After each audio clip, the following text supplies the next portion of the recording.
الحمد لله وكفى والسلام على عباده الذين اصطفى أما بعد. Le 12e conseil, barakallahu fikum ikhwat al-iman wa akhawati, c'est d'apprendre les règles de l'islam qui sont liées aux maisons en général. Il y a beaucoup de règles qui sont liées aux maisons. On va en énoncer quelques-unes. On ne peut pas toutes les énoncer. La première des règles, les hommes font les prières obligatoires à la mosquée et les prières surrogatoires à la maison. Comme le prophète sallallahu alayhi wa sallam a dit, khayru salatil mar'i fi baytihi illa al-maktuba. La meilleure prière que quelqu'un puisse faire est dans sa maison, sauf la prière prescrite, obligatoire. C'est à la mosquée. Et il y a un hadith qui est rapporté par Ibn Abi Shayba, qui est un hadith sahih, que l'on peut trouver dans Sahih al-Jami', qui est, subhanallah, qui montre la valeur de faire les prières surrogatoires, c'est-à-dire les prières en plus à la maison. تطوع الرجل في بيته يزيد على تطوعه عند الناس كفضل صلاة الرجل في جماعة على صلاته وحده. Le prophète sallallahu alayhi wa sallam dit: la prière surrogatoire que l'homme accomplit chez lui est meilleure que celle qu'il accomplit chez les gens ou avec les gens, tel le mérite de la prière en groupe par rapport à la prière qu'il effectue individuellement. C'est-à-dire, ce hadith, il dit quoi? Que les prières surrogatoires, les prières en plus que tu fais chez toi, par rapport aux prières surrogatoires que tu fais devant les gens, la différence entre les deux, c'est comme la différence qu'il y a entre la prière obligatoire que quelqu'un fait tout seul et la prière obligatoire que tu fais en groupe. La prière obligatoire que tu fais en groupe, elle a combien de degrés en plus? 27 degrés. Donc la prière surrogatoire que tu fais chez toi, elle aura 27 degrés de plus que la prière surrogatoire que tu fais devant les gens. Le premier point qui est très important. Et comme on a dit, il ne faut pas faire de ces maisons un cimetière, où on ne lit pas le Coran, où on ne fait pas de salat, juste à la mosquée. Quand on sort de la mosquée, on enlève le qamis, on enlève l'islam, on le laisse ici, hop, salam alaikum. On rentre dehors, on est une autre personne. Mais ça, c'est en ce qui concerne l'homme. Par contre, en ce qui concerne la femme, plus l'endroit où elle fait sa prière est retiré, plus elle a de récompense. Plus l'endroit il est caché, plus elle a de la récompense. Même dans la maison, elle doit chercher l'endroit le plus retiré. Comme le prophète sallallahu alayhi wa sallam a dit dans le hadith rapporté par Tabarani, qui est un hadith sahih: khayru salati nisa fi qa'ri buyutihim, au fin fond de leur maison. Le prophète sallallahu alayhi wa sallam a dit: la meilleure prière des femmes est celle qu'elles accomplissent au cœur de leur maison. Par contre, le prophète sallallahu alayhi wa sallam nous a bien sûr demandé de ne pas interdire aux femmes musulmanes d'aller à la mosquée. C'est de leur libre choix. Si elles sortent avec les conditions qu'il faut, bien sûr avec l'autorisation du mari s'il y a un besoin, mais le mari ne doit pas l'interdire. Si elles sortent avec les conditions qu'il faut pour aller à la mosquée, le prophète sallallahu alayhi wa sallam a dit: la tamna'u ima Allahi masajid. N'interdisez pas aux femmes serviteurs d'Allah d'aller aux mosquées. Sachant que la prière chez elles, elle a plus de récompenses, sauf si elle sent que ça y est, de temps en temps, elle a besoin de se ressourcer, d'aller les voir prier avec ses sœurs, d'écouter les bonnes paroles. Dans ce cas-là, si elle pourra venir, elle viendra à la mosquée se ressourcer un petit peu, écouter les bonnes paroles et prier avec ses sœurs musulmanes. Ça, c'est la première règle. Deuxième des règles, personne d'autre que le chef de maison ne doit diriger la prière chez lui sans son autorisation, ni même s'asseoir à la place du propriétaire sans sa permission. Comme le prophète sallallahu alayhi wa sallam a dit dans le hadith rapporté par Tirmidhi, qui est un hadith sahih, où le prophète sallallahu alayhi wa sallam a dit: l'homme n'est pas dirigé en prière dans sa demeure, et personne ne s'assoit dans son endroit privé sans sa permission. Ça veut dire que quand on est chez soi, le prioritaire pour faire l'imam, c'est qui? C'est le responsable de maison.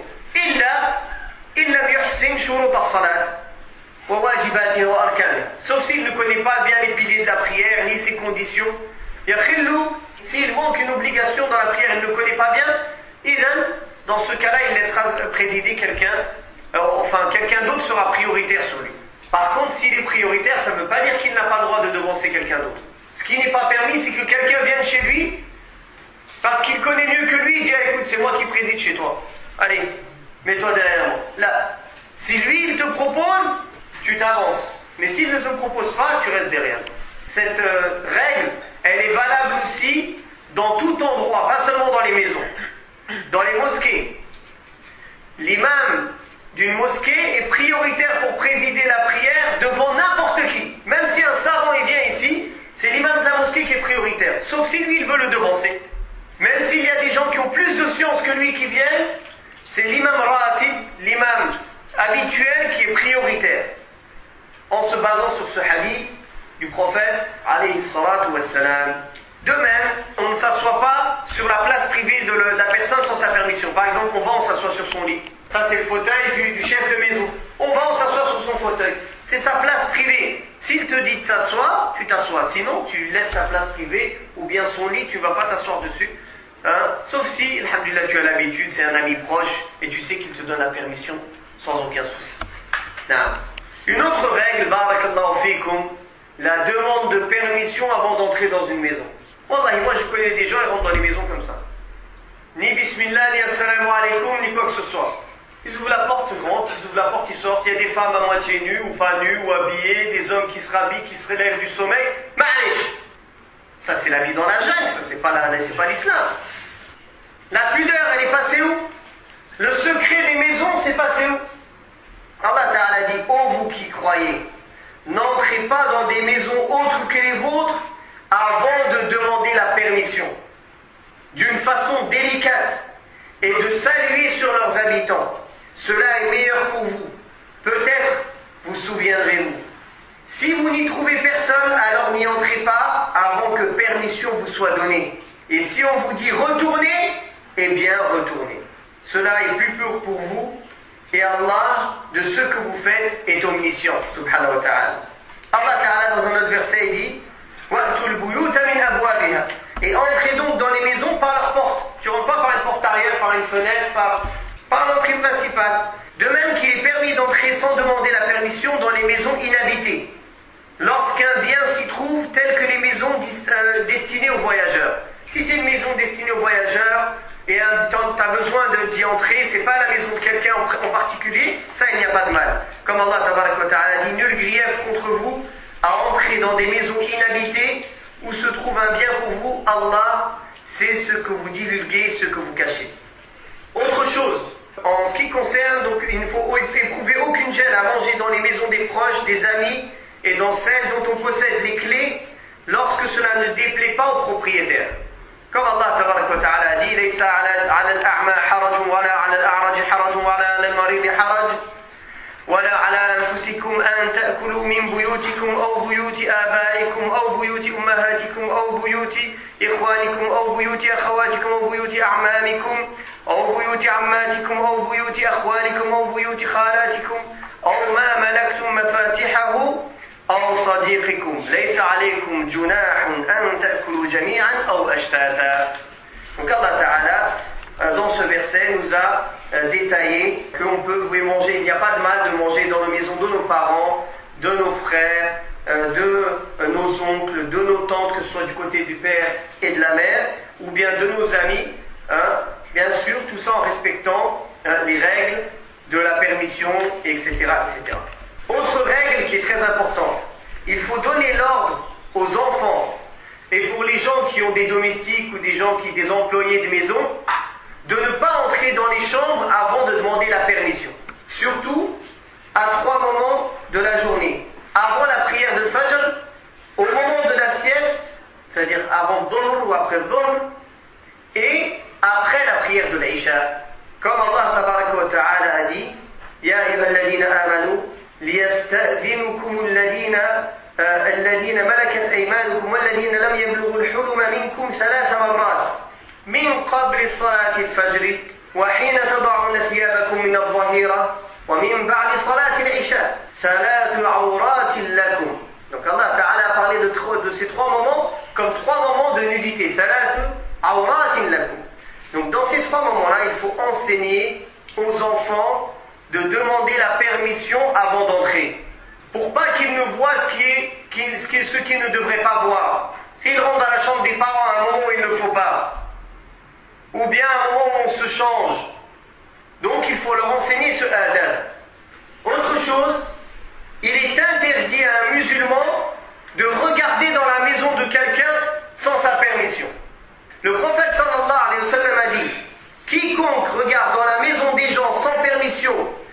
ni qu'on lui crève l'œil, aucun dédommagement ni talion ne lui sera dû. Dans un autre hadith, le prophète sallallahu alayhi wa sallam a dit, si vous trouvez quelqu'un en train de regarder chez vous, crevez-lui l'œil. Il n'y aura pas de dédommagement ni de loi du talion. Et aujourd'hui, les gens sont curieux. Ils aiment bien savoir tout ce qui se passe chez les autres. Ils regardent, ils espionnent, ils rentrent de la maison, ils sortent. Tiens, qu'est-ce qu'ils ont ramené comme course? Qu'est-ce qu'ils ont descendu? Qu'est-ce qu'ils ont monté? Ah, comment ils ont fait leur maison? Comment elle est leur canapé? Qu'est-ce que ça va te rajouter? Qu'est-ce que ça va te diminuer dans ta religion de savoir ces choses-là? Baisse les yeux, occupe-toi de tes affaires. Min husni islamil mar'i tarkuhu ma la ya'ni. Comme signe de bonne appartenance à l'islam, c'est de ne pas s'occuper des affaires des autres. Et les discussions entre les gens, t'as vu, il a fait ça, t'as vu, ils ont acheté ça, t'as vu, ils ont donné ça. Autre règle, et cette règle-là, beaucoup de gens ne la connaissent pas. Au cas où, entre un couple, il y a des problèmes et le mari divorce. Il n'a pas le droit de sortir sa femme de chez lui avant les 3 périodes de règles. Pendant les 3 périodes de règles, c'est lui qui doit dépenser pour elle et il doit la laisser chez lui. Quand les 3 périodes de règles elles sont passées, elle retourne chez ses parents. Sauf si c'est elle qui a la garde des enfants parce que les enfants sont jeunes et qu'elle n'est pas remariée, donc c'est elle qui a la priorité sur les enfants. Dans ce cas-là, ça incombe au père de payer le maskan, la maison, car la maison il la paye pour ses enfants et pour la personne qui les garde. Donc dans ce cas-là, ou bien il leur trouve un appartement ou quelque chose, ou bien c'est lui qui laisse l'appartement et qui part, si c'est elle qui garde les enfants. Ou là, si elle ne garde pas les enfants, alors c'est elle qui retourne chez ses parents, si bien sûr la demeure était au père. Autre règle qui concerne les maisons, barakallahu fikum, la permission pour l'homme de s'éloigner de sa femme désobéissante, hasab al-maslaha, ou bien à l'intérieur de la maison, ou bien même à l'extérieur de la maison. Allah tabaraka wa ta'ala dans le Coran al-Karim nous a expliqué cela. Si un homme a peur ou bien craint la désobéissance de sa femme, Allah ta'ala dit fa'iduhun. Premier pas, de leur faire un rappel. Ce rappel-là, c'est mieux de ne pas le faire directement, ou bien par un livre, ou bien indirectement, parce que le rappel, quand il y a des problèmes, le rappel, c'est sûr qu'elle ne va pas l'accepter de toi. Parce qu'on n'est pas, dans ces cas-là, les gens ne sont pas objectifs. Donc, il vaut mieux lui faire lire un livre, ou bien le faire passer par quelqu'un d'autre. Pourquoi? Pour qu'elle se rappelle les droits, les devoirs qu'elle a envers son mari de lui obéir. Mais si toi tu lui dis non, tu dois m'obéir, alors que vous êtes fâchés, c'est sûr qu'elle ne va pas t'écouter. C'est sûr. C'est mieux que tu lui donnes le Coran ou un livre qui parle de ça, tu lui laisses, tu lui parles gentiment, tu lui expliques, voilà. Pour qu'il kalima, voilà. Ce qu'Allah Ta'ala il a dit. Voilà ce que le prophète sallallahu alayhi wa sallam a dit. Je te laisse lire, c'est pas moi. De même que l'homme aussi, si c'est lui qui est fautif, ça c'est une autre histoire. Il doit s'en excuser, il doit réparer. Le deuxième pas, c'est de l'exiler, c'est de s'éloigner d'elle. Et il y a 3 étapes dans l'éloignement. Première étape, c'est de tourner son dos dans le lit. Deuxième étape, c'est dormir dans une autre pièce, dans la maison. Troisième étape, c'est dormir en dehors de la maison.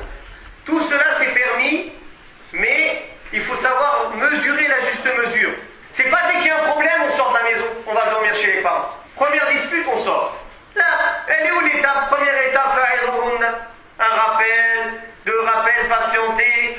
Après, c'est dans le lit, on tourne le dos. Après, c'est dans la maison. C'est pas tout de suite. Dès qu'il y a un souci, je vais chez ma mère. Salam alaikum. Là, hada, laysa min al-islam. D'ailleurs, le prophète sallallahu alayhi wa sallam, quand une personne est venue lui demander quel est le droit de nos femmes sur lui, il a dit wala tahjur illa fil bayt. Et si tu dois l'exiler, que ce soit que dans la maison. Et la permission qu'on a dit qu'il peut l'exiler à l'extérieur de la maison, c'est quand le prophète sallallahu alayhi wa sallam l'a fait avec ses femmes. Il a dormi plus d'1 mois à l'extérieur de sa maison, avec certaines de ses femmes, parce que les femmes du prophète sallallahu alayhi wa sallam, elles ont un haut degré. Une petite erreur chez elles, c'est pas comme une erreur chez l'une de nos femmes. Est-ce que nous on est comme Rasulullah sallallahu alayhi wa sallam? C'est pas pareil. Juste elles ont demandé au messager d'Allah, on voudrait un petit peu plus d'aisance. Toujours la pauvreté, toujours la faim, toujours la... Parce qu'il y a eu cette histoire, plus une autre histoire avec Hafsa, dont on ne va pas parler en détail. Il s'est éloigné de ses maisons pendant 1 mois. Jusqu'à qu'il avait même pensé à divorcer Hafsa. Et Allah lui a révélé sallallahu alayhi wa sallam. Elles avaient fait un petit complot entre les femmes contre lui. Il n'a pas tout de suite dit, comme aujourd'hui quelqu'un il s'énerve tout de suite, déjà c'est une bid'a de dire plus d'une fois tu es divorcé. C'est une innovation. C'est haram. Si quelqu'un doit divorcer, il le dit une seule fois. Tu es divorcé, point. Deuxièmement, il n'a pas le droit de le dire dans une période de règle. Troisièmement, il n'a pas le droit de le dire dans une période de pureté où il a fait l'acte avec sa femme. C'est-à-dire il doit réfléchir avant de dire ce mot-là. Car quand il le dit, il a épuisé un crédit. Il n'en a que 3. Au bout du 3e crédit, cette femme, elle est haram pour lui. S'il reste avec elle, il est dans le zina, il est dans la fornication. Même s'il croit qu'il est marié. Attention à ce mot-là, divorce, c'est un mot dangereux. Et le prophète sallallahu alayhi wa sallam nous a enseigné le divorce, il est dans la main de l'homme. Donc la femme, elle peut dire je divorce du matin au soir, ça compte 0. C'est l'homme qui décide du divorce. Sauf si la femme, elle est opprimée. Si elle subit une injustice, alors elle ira voir l'imam. Un homme de confiance, quelqu'un qui a de la science. Pas un imam qui préside dans une prière, il n'a jamais étudié l'ilm, il lui dit oui, tu es divorcé. Là, quelqu'un qui connaît la science, qui est capable de comprendre sa situation. Et dans ce cas-là, s'il juge que, islamiquement parlant, elle est opprimée et elle a le droit au divorce, c'est lui qui prononcera le divorce. C'est pas elle. Dans l'islam, il y a 2 personnes qui peuvent prononcer le divorce. Ou l'homme, ou le juge musulman. La femme, elle ne prononce jamais le divorce. Jamais. Autre point dans la maison, c'est d'éviter de passer la nuit seul et de voyager seul. Barakallahu fikum. Tous les jeunes qui habitent tout seuls, ils ne sont pas mariés, ils sortent de la maison familiale pour être tout seul dans un appartement. Son compagnon, c'est Shaitan. Combien d'idées il va lui donner en une nuit? Combien de choses elles peuvent se passer? Sans compter les dangers qu'il court si quelqu'un va le cambrioler ou veut l'attaquer. Donc c'est pour ça que le prophète sallallahu alayhi wa sallam a interdit à l'homme de dormir seul, a interdit la solitude, qu'un homme passe la nuit seul ou qu'il voyage seul. Il a les maslaha, sauf quelqu'un qui n'a pas d'autre solution. Il trouve un compagnon avec qui partager cet appartement. Jusqu'au jour où il se marie. Quand il se marie, alhamdulillah, chacun prendra sa route. Autre interdiction, le prophète sallallahu alayhi wa sallam nous a interdit de dormir sur les toits où il n'y a pas de mur qui nous protège sur les côtés.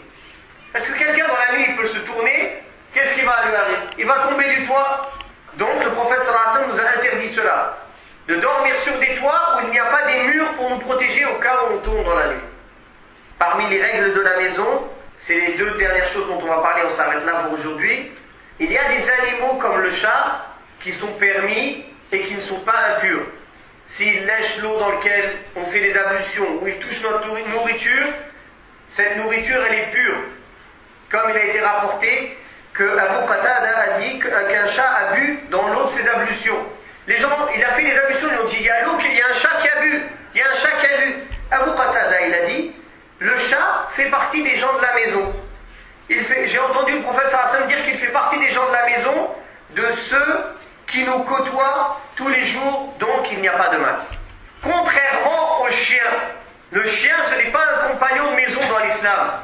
Quelqu'un qui garde un chien chez lui, il lui sera diminué des hasanats tous les jours, tant qu'il a un chien chez lui, une montagne de hasanats par jour qu'il le garde.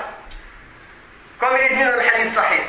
La seule permission d'avoir un chien, c'est pour la chasse ou pour la garde. Si quelqu'un, les ulama, en parlant du hadith où le prophète sallallahu alayhi wa sallam parle de la chasse ou de garder les troupeaux, donc les savants ont déduit qu'aujourd'hui, si quelqu'un en a besoin, c'est pas juste pour faire plaisir, il aime bien les chiens.